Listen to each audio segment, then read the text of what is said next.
Okay, this time I wanna talk about an indie game. Adalos the Dark Call is a 2D platformer from Brazilian studio called Joy Masher. I found this game by a complete accident.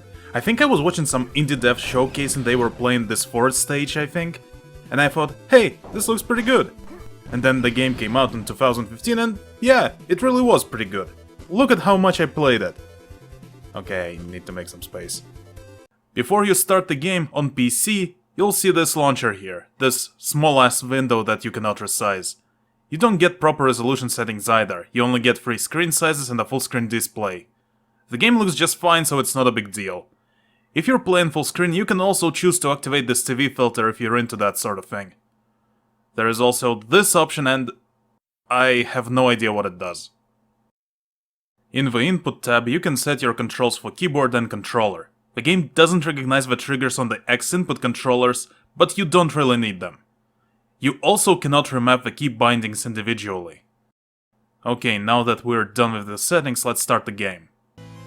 The game opens with some ominous words and a creepy looking ritual involving some questionable symbols, with this little kid being stuck here as well, which is never a good sign. After you select a file, you are introduced to the main character. This is Haggis, named after a Scottish dish.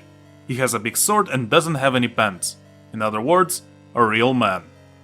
He is a former soldier who lost his wife and now goes hunting on his own to provide for his son. We see our hero sitting by the campfire and brooding, but suddenly he notices fire in the direction of his village, runs to see what's going on, and yeah, his village really is on fire. This is where the game starts, which is a good moment to get acquainted with the controls. Haggis moves at a comfortable jogging speed, not too slow, not too fast. Jumping, likewise, also feels pretty comfortable. The mid-air controls are intuitive and, dare I say, perfect. I never once had a feeling that the physics made me screw up my jumps. If you jump close to a ledge, Haggis will grab onto it, then he can pull himself up. But enough about daily exercises, let's talk about violence. Haggis uses a claymore, which is classified as a two-handed sword, because you hold it with two hands. Usually. This puts a limit on how fast you can swing your weapon at first, but the attack speed is still pretty good. You can actually spam the attack, but it takes a certain rhythm to maintain. Otherwise, you might find yourself pressing the button but Haggis not making a swing. You can also use your sword to deflect a lot of different projectiles. However, your sword isn't the only solution to unfriendly relations. You also get 3 types of sub-weapons. Axes that you throw in a straight line that bounce off walls and can hit an enemy like that as well. Torches, which are basically holy water from Castlevania, but you purge shit with fire instead of sprinkling it with water. And spears that you throw in an army. That's your entire arsenal and it does its job perfectly. The first stage is your tutorial that helps you get accustomed to the controls. There are some obstacles to jump over, here are a few bad soldiers to kill, and that guy got cut in half, God's bless. Eventually you'll find this big stone and... Yep, you cannot move that yet, because it's too heavy. You need something that lets you move it. An upgrade. That's right, the game has upgrades for you to find. There is even a health upgrade right behind the stone. As for finding them, there is a big element of exploration here. In fact, the game teaches you exploration in a very neat fashion. You see this guy, you move in to cut his head off, he jumps away, and if you chase him, you'll see these breakable blocks behind him. For now you can only find health and sub-weapon capacity upgrades, but there is more stuff to find later. For now let's get back to the stage. You go through it, kill enemy soldiers that are attacking your village, and eventually you meet the village chief. There is something off about him, he speaks in a really weird manner. And then he suddenly does this. I hate it when people do that. This is how the game introduces supernatural horror elements. Before this point, the only enemies you fought were normal humans except Schwarzenegger over here and a few ninjas. And only after you slay a ton of them, you get to see this. I really like it when the story suddenly changes its genre. Yeah, there are already monsters on the banner and the cover art, but still. With that, let's talk about how everything looks. Graphics are obviously inspired by the NES, though there is stuff that would be impossible on the console. Not to mention no sprite flickering. In terms of visual design, the game is pretty good, but many things don't stand out too much. When it comes to the stage themes, you get the usual stuff. A forest, a mountain covered in snow, an underground temple complete with lava and Yoku blocks, abandoned mines, etc. The settings themselves are nothing special, but they are presented well. The game even turns into Contra at one point. If I had to say something negative about the environments, it's that there is too much green, which is the worst color ever. Monster designs are pretty neat. Some of them are nothing special, like this lump of flesh that spawns royalty-free facehuggers, but there are some really nice designs here. Like this meatball with teeth that sits on a pile of human heads. In fact, many monsters here look meaty, as in, they look like they have exposed flesh. Some enemies also have human faces that make them look even more disturbing. Boss monsters look great too, though. This fellow here is animated in a goofy way. But this guy is literally a flying piece of meat with 3 human faces. I really like this kind of visceral monster design. You take a look at some of them and your brain tells you that they should not be alive. Considering how the monsters look, I think it's pretty obvious where they got the inspiration for the designs. This guy here looks pretty familiar as well. Overall, the visuals are very good despite the abundance of green, and the game pulls off the retro look perfectly. They even put the game in 4:3 aspect ratio, but instead of leaving empty space on the sides, the devs put the UI there. It all looks very nice. Another thing retro here is the sound. It imitates the NES soundscape very well, and it's all very pleasant to the ear. The clashing metal, the bosses exploding, all that good stuff. It also has digitized voice clips for the main character and the enemies. I really like how the monsters sound in particular.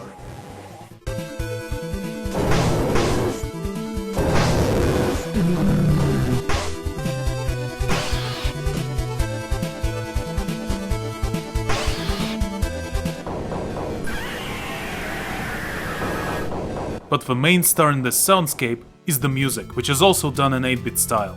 Every single track fits the area it plays in perfectly. For example, the first stage's theme song conveys the urgency of the situation and Haggis' desperation.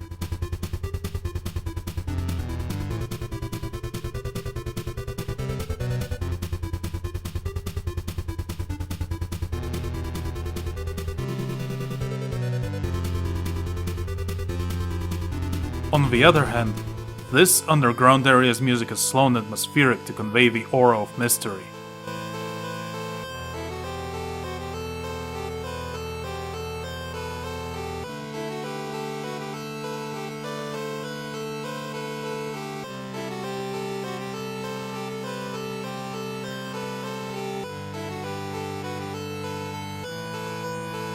And the boss theme song sets up the perfect mood for a fight with a big monster.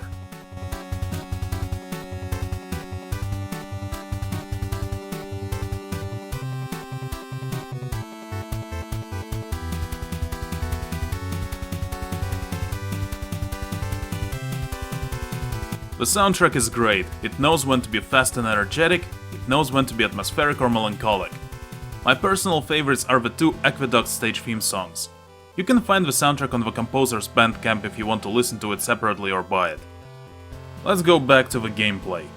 As I have already mentioned, Odalus has a big exploration element. There are plenty of secrets to find in every stage, and the game even tells you how many there are in a stage and how many you've already found, so you know if you need to go back and look for something you missed.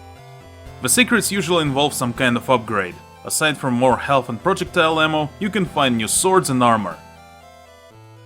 This suit of armor should be rusted as hell. But the most important thing you will find are the relics that give you some kind of new ability. Remember that big rock in the village that was too heavy to move? Find the golem bracelet, and now you can push these big chunks of rocks around. There is a relic that lets you breathe underwater, and, most importantly, there are movement upgrades, like the classic double jump and the dash. And I want to talk about the dash for a bit because it has some quirks to it. On the ground, dashing behaves as usual. It makes Haggis, well, dash, like a normal video game character. But once you take it to the air, things get a little weird.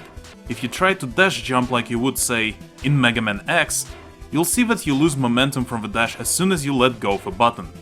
To actually keep this momentum through the whole jump, you have to hold the dash button. Same with a double jump. Let go of a button, you lose the momentum. You hold the button, you keep it. Also, you cannot change the dash jump's direction while holding the dash button, so you have to give up the momentum to go the other way. So yeah, this isn't intuitive and fluid Mega Man Zero dash. It isn't a major issue with the game, but it does take a while to get used to. While we're on the topic of dashing, in the launcher you can change the control style between modern and classic. Classic style means that you now double tap forward to dash and press up and attack to throw projectiles. I kind of wish you could set these two separately, but oh well. If that's your groove, you can choose to play the game like that. I personally hate the double tap dashing in platformers. Now, despite all the things that you can find for exploration, calling this game a proper Metroidvania would be a stretch. Yes, there is a huge exploration element and you do need upgrades to get to certain places or to beat a stage period. But the game is still separated into stages, and these stages themselves are linear for the most part. There are occasional open areas and branching pathways, but the progression is completely linear. Aside from different relics, the biggest thing you will find are the secret exits that lead to new stages. See the empty space here on the lower half of a map screen, which looks very familiar by the way? That's where the stages are.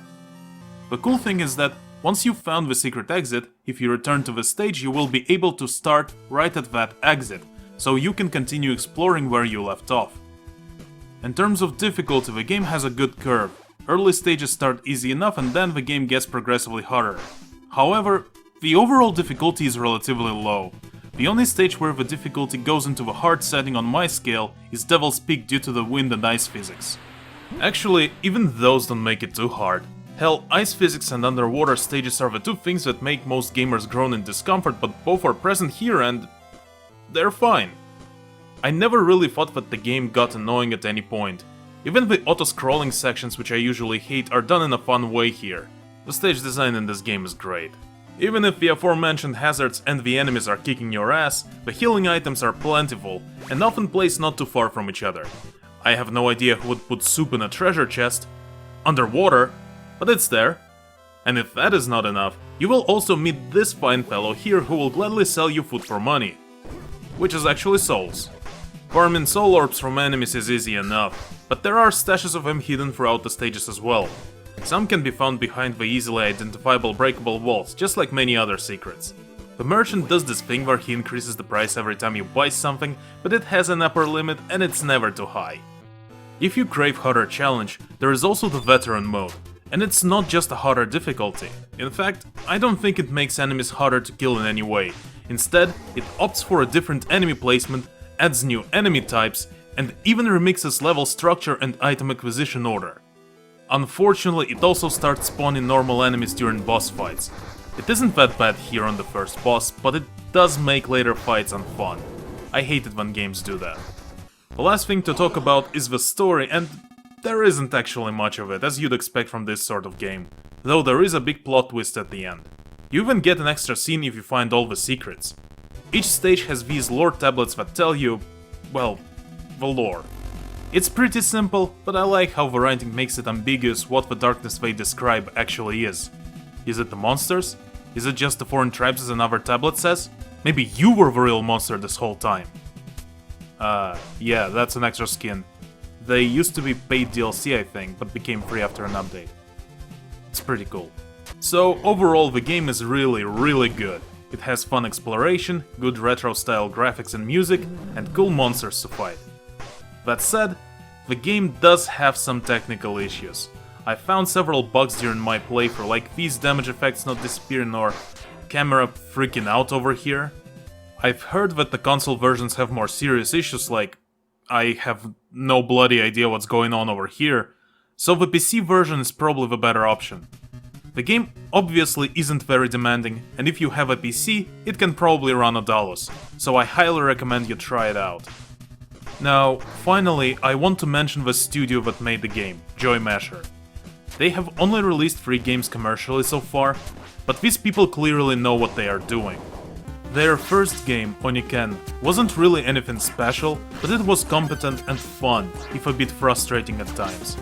I have spent about 13 minutes talking about Odalus already, and their third game, Blazing Chrome, is an awesome Contra clone that you should absolutely try if you missed that series, since Konami is obviously not gonna do anything with it anytime soon. If you're a fan of retro games overall, you should totally follow Joy Masher. They currently have another game cooking, and it already evokes some nice memories of Ninja Gaiden and Shinobi for the Mega Drive. You can follow both the studio itself and their lead designer Danilo Diaz on Twitter or Facebook, and you should totally do so. Okay, that's enough chillin', roll the credits. Thank you for watching, dear viewer. If you liked the video, click the appropriate button and all that. Next one will be a little different in style. Keep on rocking and I'll see you next time.